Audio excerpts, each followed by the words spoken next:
ఈనాటి మన ఈ లోతైన విశ్లేషణకు స్వాగతం. హ్మ్. సాధారణంగా మనం చరిత్రను చదివేటప్పుడు దాన్ని ఒక ఎక్స్‌రే తీసినట్టుగా చూడాలనుకుంటాం గదా! అవును. అంటే అంతా క్లియర్‌గా ఉండాలని. ఎగ్జాక్ట్‌లీ.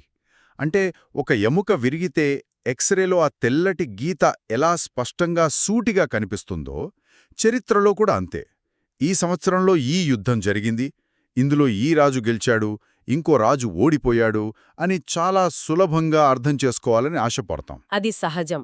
మన మానవ నైజం ఎప్పుడూ విషయాలను అలా బ్లాక్ అండ్ వైట్‌లో వర్గీకరించడానికే ఇష్టపడుతుంది కదా. గెలుపు లేదా ఓటమి అని తేల్చేస్తే హ్మ్. మెదడుకు చాలా ప్రశాంతంగా ఉంటుంది. కరెక్ట్.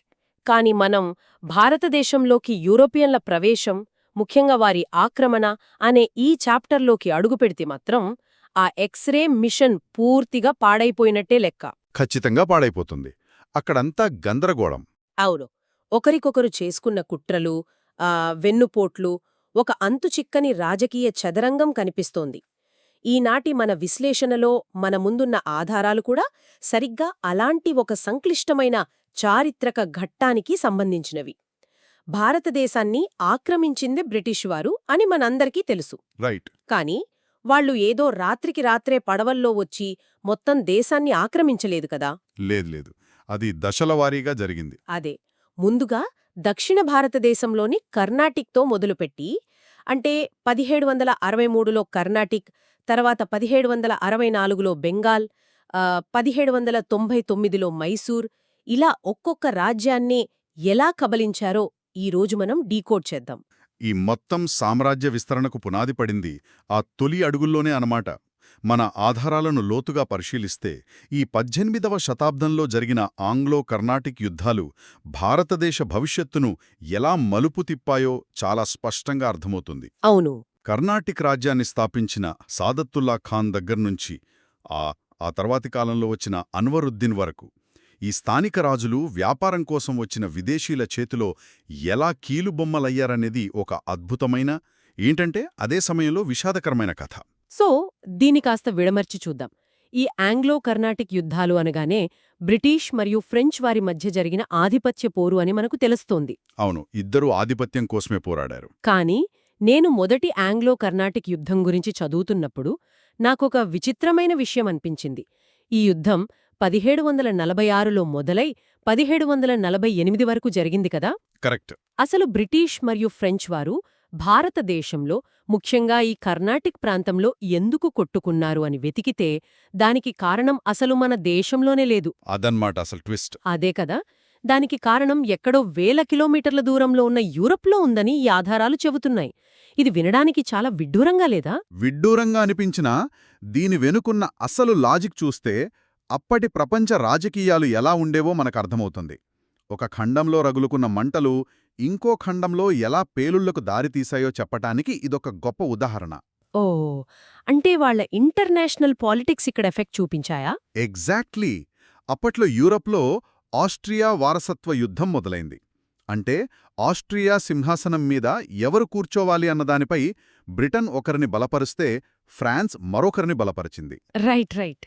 అక్కడ వాళ్ల ప్రభుత్వాల మధ్య మొదలైన వైరం నేరుగా భారతదేశంలో వ్యాపారం చేసుకుంటున్న వారి ఈస్టిండియా కంపెనీల వరకు పాకింది. దాని ఫలితమే మద్రాస్ మరియు పాండిచేరి పరిసరాల్లో మొదలైన ఈ మొదటి ఆంగ్లో కర్ణాటిక్ యుద్ధం. అంటే బాసులెక్కడో హెడ్ క్వార్టర్స్లో కొట్టుకుంటే కింద బ్రాంచ్ ఆఫీసుల్లో పనిచేసే ఎంప్లాయీస్ ఇక్కడ తన్నుకున్నారన్నమాట. కరెక్ట్గా చెప్పారు. భారతదేశంలో ఉన్న బ్రిటిష్ జనరల్ బార్నెట్ ఏకంగా ఇక్కడున్న ఫ్రెంచ్ నౌకలపై దాడి చేసి వాటిని ధ్వంసం చేశాడు. దానికి ప్రతీకారంగా పాండిచ్చేరిలో ఉన్న ఫ్రెంచ్ గవర్నర్ డూప్లే ఊరుకోలేదు కదా. అసలే డూప్లే చాలా పట్టుదల ఉన్నవాడు. అవును. మారిషస్లో ఉన్న ఫ్రెంచ్ జనరల్ లా బోర్డినైస్ను పిలిపించి ఇద్దరూ కలిసి మద్రాస్లోని బ్రిటిష్ స్థావరాన్ని ఆక్రమించారు. ఇక్కడివరకు ఈ కథ ఒక సాధారణ యుద్ధంలానే ఉంది. కానీ ఆ తర్వాత జరిగిన పరిణామం వింటుంటే అచ్చంగా ఒక కార్పొరేట్ కంపెనీలో జరిగే ఇంటర్నల్ పాలిటిక్స్లా అనిపిస్తోంది. ఆ ఫ్రెంచ్ అధికారి లాద్ బోర్డినేస్ చేసిన మోసం గురించి కదా మీరు చెబుతోంది? ఖచ్చితంగా. డూప్లే ఎంతో కష్టపడి మద్రాసును ఆక్రమించి దాన్ని బోర్డినైజ్ చేతిలో పెట్టి పాండిచేరి వెళ్ళిపోయాడు, ఒక మేనేజర్కి బ్రాంచ్ బాధ్యతలప్పగించినట్లు.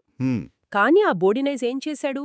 గుట్టుచప్పుడు కాకుండా బ్రిటిష్ వారి దగ్గర భారీగా లంచం తీసుకుని ఆ మద్రాసును తిరిగి వాళ్లకే ఇచ్చేసి మారిషస్ పారిపోయాడు. వినడానికి ఆశ్చర్యంగా ఉంటుంది. అంటే సొంత కాంపిటీటర్కి కంపెనీ సీక్రెట్స్ అమ్మేసి పారిపోయినట్లే కదా. దీనివల్ల ఫ్రెంచ్ గవర్నర్ డూప్లేకి ఎంత కోపమొచ్చింటుందో ఊహించండి.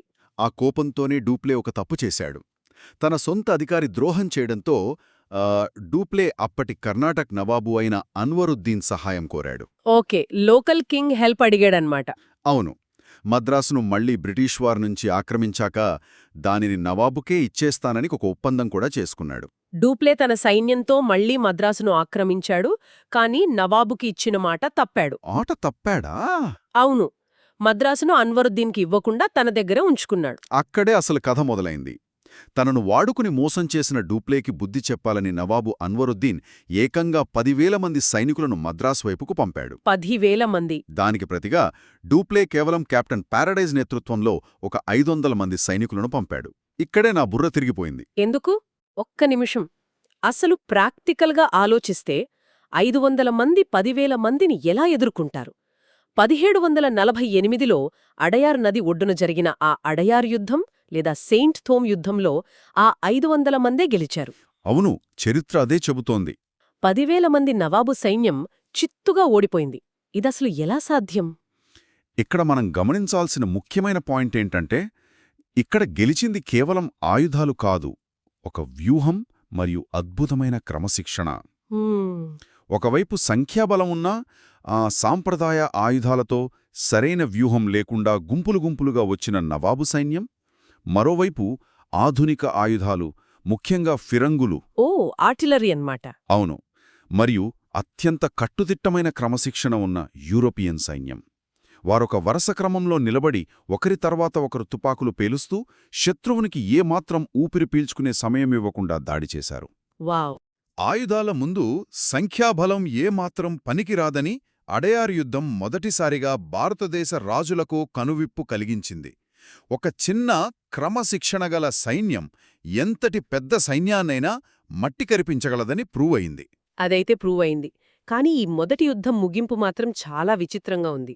ఎలాగంటే, అంటే 1748లో యూరప్లో ఆ ఆస్ట్రియా వారసత్వ యుద్ధం ముగియడంతో ఇంగ్లాండ్ మరియు ఫ్రాన్స్ మధ్య ఆక్సిలా చాపెల్ అనే ఒక శాంతి ఒప్పందం జరిగింది. అవును. ఆ ఒప్పందం ప్రకారం ఫ్రాన్స్ వాళ్లు మద్రాసును మళ్లీ బ్రిటిష్ వారికే తిరిగిచ్చేశారు. అంటే ప్రాణాలు పణంగా పెట్టి గెలిస్తే యూరప్లో ఎవరో కాగితం మీద సంతకం చేశారని తిరిగిచ్చేయటమన్నమాట. నిజమే. ఆ సైనికుల మానసిక పరిస్థితి ఎలా ఉండి ఉంటుందో ఒక్కసారి ఆలోచించండి. ఇక్కడ రక్తం చిందించి సాధించిన విజయాన్ని యూరప్లో కూర్చున్న రాజకీయ నాయకులు ఒక కాగితం ముక్కతో తుడిచిపెట్టేశారు. చాలా ఫ్రస్ట్రేటింగ్గా ఉండుంటుంది. కాని ఈ మొదటి యుద్ధం ఫ్రెంచ్ వారికి ఒక పాఠం నేర్పింది. స్థానిక రాజుల సైన్యాలు ఎంత బలహీనంగా ఉన్నాయో డూప్లేకి స్పష్టంగా అర్థమైంది. ఆ ధైర్యంతోనే వారు తదుపరి వలవేయడానికి సిద్ధమయ్యారు. అవును, ఇక్కడ్నుంచే రెండవ ఆంగ్లో కర్ణాటిక్ యుద్ధం మొదలైంది కదా, 1949 నుండి 1954 వరకు. కరెక్ట్. కానీ ఈ సెకండ్ వార్ ఆధారాలు చదువుతుంటే నా బుర్ర పాడైపోయింది. ఒకవైపు హైదరాబాద్లో నిజాముల్ ముల్క్ మరణించడంతో నాజిర్ జంగ్, ముజాఫర్ జంగుల మధ్య గొడవ. మరోవైపు కర్ణాటిక్లో నవాబు అన్వరుద్దీన్కి చందా సాహెబ్కి మధ్య గొడవ. ఇన్ని పేర్లు, ఇన్ని సంబంధాలు. అసలు ఈ ఫ్రెంచ్ వాళ్ళు ఎవరి పక్షాన చేరారు? ఈ గందరగోళాన్ని కొంచెం సులభంగా వివరిస్తారా? తప్పకుండా. దీని మనం 2 వేర్వేరు ప్రాంతాలుగా విడదీసి చూద్దాం. ఓకే. మొదటిది హైదరాబాద్. 1948లో అసఫ్ జాహీ వంశ స్థాపకుడైన నిజాముల్ ముల్క్ చనిపోగానే అతని కొడుకు నాజిర్ జంగుకు మరియు మనవడు ముజాఫర్ జంగుకు, అంటే కూతురు కొడుకు అన్నమాట, వీళ్ళిద్దరి మధ్య సింహాసనం కోసం వారసత్వ పోరు మొదలైంది. రైట్, ఇది హైదరాబాద్లో. ఇక రెండవ ప్రాంతం కర్ణాటిక్. ఇక్కడ అప్పటికే నవాబ్గా ఉన్న అన్వరుద్దీన్కు వ్యతిరేకంగా చందా సాహబ్ రంగంలోకి దిగాడు. ఇతని అసలు పేరు హుస్సేన్ దోస్త్ ఆలీ. ఓకే. ఈ 2 చోట్ల ఉన్న అసంతృప్తులను చూసి ఫ్రెంచ్ గవర్నర్ డూప్లే ఒక మాస్టర్ మైండ్లా వ్యవహరించాడు. అతను ఎవరైతే అధికారంలో లేరో వారిని ఎంచుకున్నాడు. అంటే పవర్లో లేని వాళ్లకి సపోర్ట్ ఇచ్చాడనమాట. ఎగ్జాక్ట్లీ. అంటే హైదరాబాద్లో ముజాఫర్ జంగ్ను, కర్ణాటకలో చందా సాహెబ్ను కలుపుకుని ఒక బలమైన కూటమి కట్టాడు. అద్భుతమైన వ్యూహం. ఇది వింటుంటే నాకొక విషయం గుర్తొస్తోంది. ఇది అచ్చంగా ఒక పెద్ద ఆస్తి తగాదాలా ఉంది కదా. ఎలా అంటారు? అంటే అన్నదమ్ములు ఆస్తి కోసం గొడవపడి పంతానికి పోయి ఇద్దరూ చెరో లాయర్ దగ్గరికి వెళ్తే వాళ్ళిద్దరి మధ్య చిచ్చు పెట్టి చివరికి ఆ లాయర్లే మొత్తం ఆస్తిని లాక్కున్నట్లుగా అనిపిస్తోంది. స్థానిక రాజులు తమ ఇగోల కోసం విదేశీయులను పిలిపించి వాళ్ల చేతికి తాళాలిచ్చేశారు. ఖచ్చితమైన పోలిక. డూప్లే వ్యూహం కూడా అదే, కింగ్ మేకర్ అవడం. వాళ్లు అనుకున్నట్టుగానే డూప్లే, ముజాఫర్ జంగ్, చందాసాహెబ్ ముగ్గురు కలిసి 1749లో అంబూర్ యుద్ధంలో అన్వరుద్దీన్ని చంపి చందాసాహెబ్ను కర్ణాటిక్ నవాబుని చేశారు. ఓకే. ఆ తర్వాత వెంటనే హైదరాబాద్ వెళ్లి నాసిర్ జంగ్ను తొలగించి ముజాఫర్ జంగ్ను నవాబుని చేశారు. కాని నాకిక్కడ ఒక పెద్ద డౌటుంది. చెప్పండి. సరే, వాళ్ల సైనిక బలంతో ఒక రాజును సింహాసనం మీద కూర్చోబెట్టారు. కాని రాజయ్యాక ఆ వ్యక్తి మాట తప్పవచ్చు కదా. మీకు నేనెందుకు రాయితీలివ్వాలి, నా రాజ్యం నా ఇష్టం అని ఎదురు తిరిగితే అప్పుడు ఫ్రెంచ్ వాళ్ళ పరిస్థితేంటి? చాలా మంచి ప్రశ్న. డూప్లేకి కూడా ఈ విషయం తెలుసు. అందుకే వారు కేవలం రాజును మార్చడమే కాదు, ఆ రాజు పక్కన తమ సైన్యాన్ని కాపలాగా పెట్టారు. ఓహో. ఉదాహరణకు ముజాఫర్ జంగ్ను హైదరాబాద్ నవాబుని చేశాక అతనికి రక్షణ కల్పిస్తున్నామనే సాక్తో ఫ్రెంచ్ అధికారి బుస్సీ తన సైన్యంతో అక్కడే తిష్టివేశాడు. చాలా తెలివైన ప్లాన్. అంతేకాదు, ఆ సహాయానికి ప్రతిఫలంగా ఫ్రెంచ్వారు మచిలీపట్నం, యానాం, దీవిసీమా లాంటి ప్రాంతాలను తమ సొంతం చేసుకున్నారు. రాజు ఎవరైనా అసలు అధికారం తమ చేతుల్లోనే ఉండేలా చూసుకున్నారు. అంటే రిమోట్ కంట్రోల్ వాళ్ల చేతుల్లో పెట్టుకున్నారన్నమాట. కాని ఇక్కడ కథలో ఒక ఊహించని ట్విస్ట్ ఉంది. అవును, ఆ హత్య. అదే, ఈ నాటకమంతా చూస్తున్న కర్నూలు, కడప నవాబుల నాయకుడు హిమ్మత్ ఖాన్కు ఈ పరిణామాలు ఏమాత్రం నచ్చలేదు. పాండిచ్చేరి నుంచి హైదరాబాద్కు వెళ్తున్న ముజాఫర్ జంగ్ను మార్గమధ్యంలో కడప దగ్గర రాయచోటి సమీపంలోని ఆ లక్కిరెడ్డిపల్లి వద్ద దారుణంగా హత్య చేశాడు. ఇది నిజంగా షాకింగ్ కదా. ఫ్రెంచ్ వాళ్లు ఎంతో కష్టపడి పెట్టిన నవాబు చనిపోయాడు. అప్పుడా ఫ్రెంచ్ అధికారి బుస్సీ ఏం చేశాడు? ఇక్కడే బుస్సీ సమయస్ఫూర్తి అద్భుతంగా పనిచేసింది. ముజాఫర్ జంగ్ చనిపోగానే ఏమాత్రం ఆలస్యం చేయకుండా, ఆలోచించకుండా వెంటనే నాసిర్ జంగ్ సోదరుడైన సలాపత్ జంగ్ను పట్టుకుని రాత్రికి రాత్రే హైదరాబాద్ నవాబును చేసేశాడు. రాత్రికి రాత్రేనా? వావ్. అవును. అధికార శూన్యత ఏర్పడితే తమ పట్టుపోతుందని అతనికి తెలుసు. దానికిగాను సలాబత్ జంగ్ దగ్గర్నుంచి ఉత్తర సర్కార్లను, అంటే రాజమండ్రి, శ్రీకాకుళం, ఏలూరు, కొండపల్లి ప్రాంతాలను ఫ్రెంచ్ వారు సొంతం చేసుకున్నారు. భల్లే లాగేశారు. అంటే స్థానిక రాజుల అవసరాలను వాడుకుని ప్రత్యక్షంగా భూభాగాలను ఎలా కొల్లగొట్టాలో వీరు ప్రపంచానికి చూపించారు. వింటుంటేనే ఆశ్చర్యంగా ఉంది. అంతా ఫ్రెంచ్ వారి చేతుల్లోకి వెళ్ళిపోయిందని, ఇక బ్రిటిష్ వారికి ప్యాకప్ తప్పదని అందరూ అనుకుంటున్న తరుణంలో కదా ముహమ్మద్ అలీ ఎంట్రీ ఇచ్చాడు. అవును. అంబూర్ యుద్ధంలో తండ్రిని కోల్పోయిన అన్వరుద్దీన్ కొడుకు మొహమ్మద్ ఆలీ ఒక తెలివైన ఎత్తుగడ వేశాడు. అతను నేరుగా తిరుచునాపల్లి అడవులకు పారిపోయి అక్కడినుంచి బ్రిటిష్ వారి సాయమడిగాడు. అప్పుడేం జరిగింది? అక్కడినుంచే కదా బ్రిటిష్ వారి తలరాత మారింది. అవును. ఇక్కడే రాబర్ట్ క్లైవ్ అనే ఒక యువ బ్రిటిష్ అధికారి రంగంలోకి దిగాడు.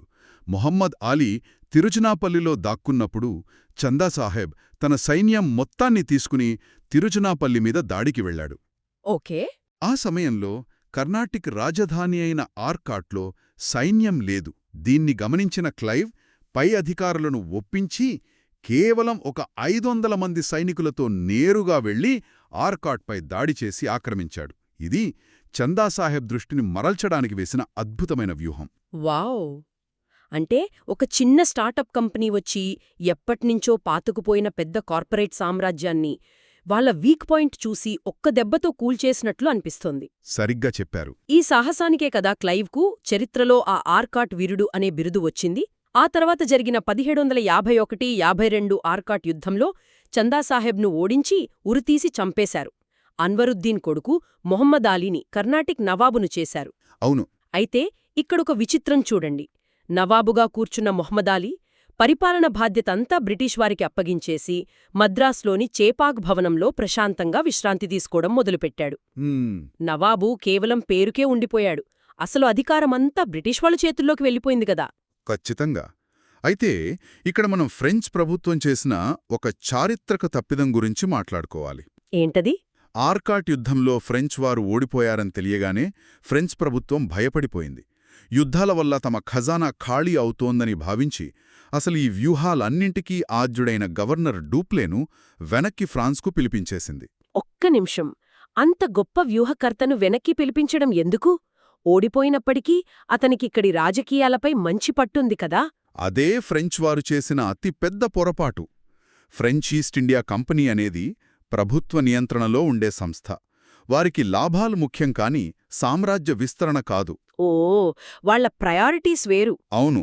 డూప్లేకి బదులుగా గొడెహ్యూ అనే వ్యక్తిని గవర్నర్గా పంపారు. అతను రాగానే బ్రిటిష్ వారితో పాండిచ్చేరి ఒప్పందం కుదుర్చుకుని ఈ రెండవ కర్ణాటిక్ యుద్ధానికి ముగింపు పలికాడు. స్థానిక రాజుల విషయాల్లో ఇక తలదూర్చకూడదని వారు నిర్ణయించుకున్నారు. What a blunder! అవును.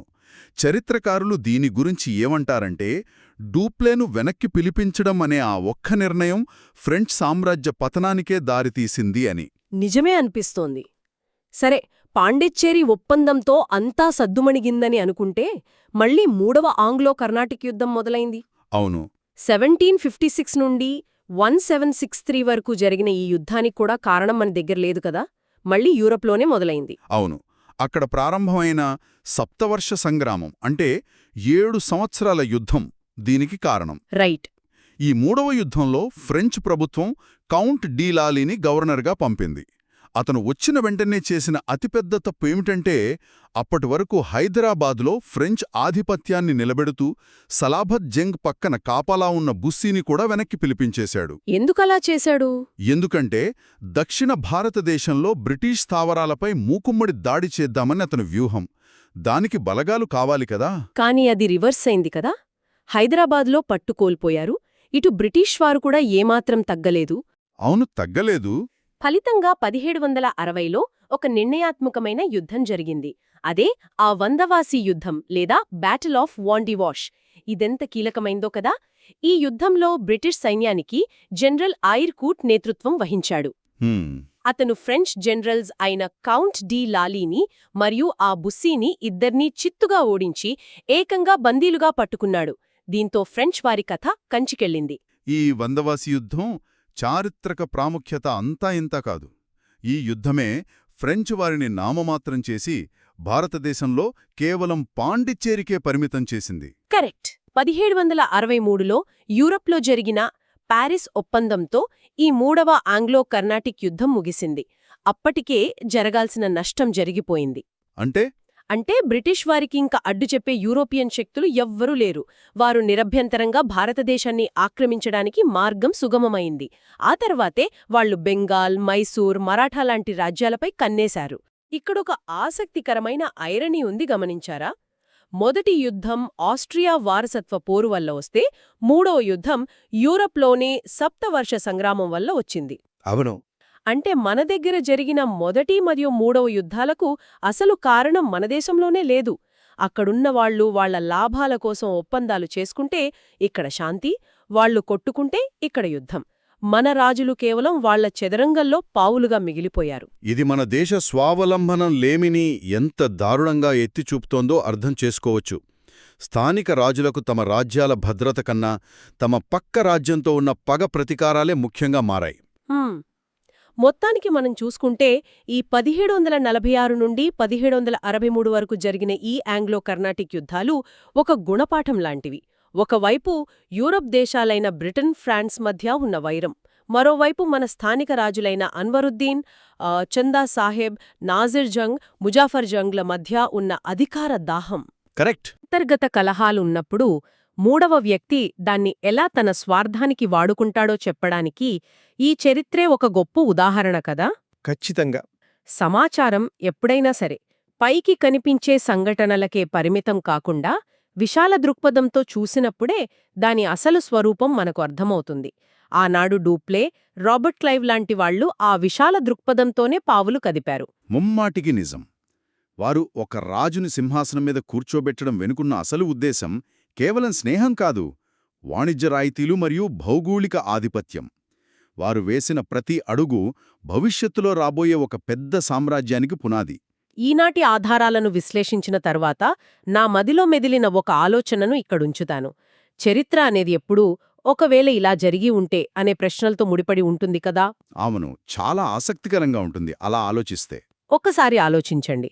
ఒకవేళ మొదటి యుద్ధంలో ఫ్రెంచ్ అధికారి లా బోర్డినాయస్ లంచం తీసుకోకుండా మద్రాసును ఫ్రెంచ్ వారి చేతుల్లోనే ఉంచి ఉంటే, చరిత్ర వేరేలా ఉండేది. లేదా డ్యూప్లే లాంటి గొప్ప వ్యూహకర్తను ఫ్రెంచ్ ప్రభుత్వం వెనక్కి పిలిపించకుండా ఉంటే, అన్నిటికంటే ముఖ్యంగా మన స్థానిక నవాబులు తమ కుటుంబ గొడవల కోసం, సింహాసనం కోసం విదేశీయుల సాయం అడగకుండా ఉంటే, పాయింట్. బహుశా ఈరోజు భారతదేశ చరిత్ర ఇంగ్లీష్లో కాకుండా ఫ్రెంచ్లో రాసి ఉండేవాళ్లమేమో, లేదా ఏ విదేశీ పాలకుల కింద మనం బానిసలుగా బతికేవాళ్లం కాదేమో. అవును. ఎప్పుడైనా విరిగిన ఎక్స్రేలు చూసినప్పుడు పైకి కనిపించే ఆ తెల్లటి గీత వెనుక కనిపించని కండరాల నొప్పులు కూడా ఉంటాయని మనం గుర్తుంచుకోవాలి. ఆలోచించండి. ఈనాటి ఈ లోతైన విశ్లేషణను ఇంతటితో ముగిస్తున్నాం. మరింత ఆసక్తికరమైన అంశాలతో మళ్ళీ కలుద్దాం. సెలవు.